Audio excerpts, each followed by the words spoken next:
to understand the Constitution of the United States, if we were meant just to vote and then to leave everything in the hands of the President, then there would be no need for the constitutional guarantees of speech and especially of the right of the people peaceably to assemble and petition for the redress of their grievances. This is what the moratorium is.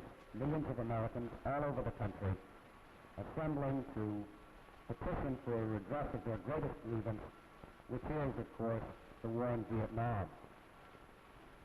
In the next 60 days, in an attempt to persuade the President to pursue an alternative in Vietnam, which many Americans rightfully consider as almost an unpalatable alternative, the steady withdrawal of troops from Vietnam, regardless of what the South Vietnamese and the North Vietnamese may do. This is the choice of an alternative which is not a happy alternative, but none of the alternatives are happy. And this debate and discussion, which will take place tomorrow across the United States, should represent an attempt on the part of the people who engage in it to persuade the President and the Congress to adopt the validity of their views. Is not the target of this moratorium, insofar as I and I think others involved in it are concerned. The target is the Vietnam War. I will say private, broadly supported in the international area, which is moving ahead, and if these political differences are resolved, as I hope and trust they will be, we will be way ahead of the game.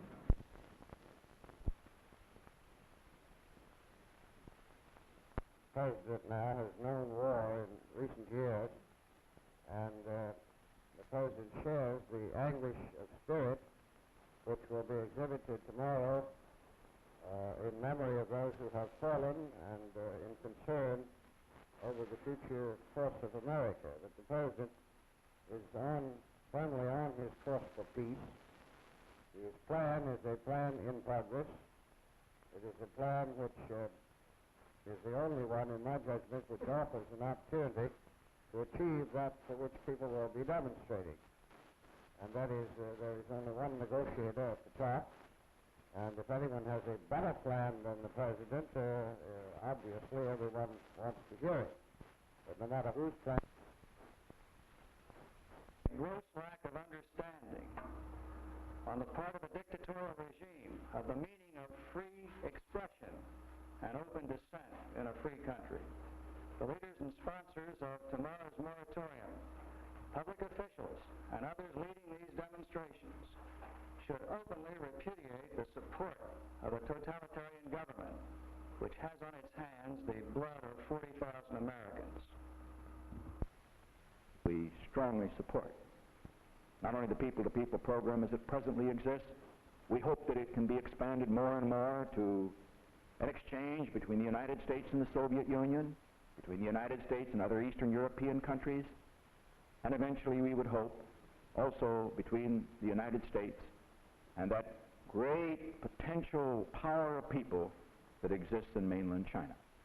All of these things are our goals, and all of these things will happen. They will happen. Bring about a withdrawal of all combat troops from Vietnam by December 31st, 1970. It provides a termination of the so-called Tonkin Gulf Resolution Authority, under which President Johnson and President Nixon have had the concurrence of the Congress in the general Vietnam operation, to terminate this by the same date, December 31st, 1970, and then to provide for the withdrawal of non-combat troops at the earliest possible time. By introducing this resolution is to act upon the only area where Congress can act, that is, to take back the authority which it gave.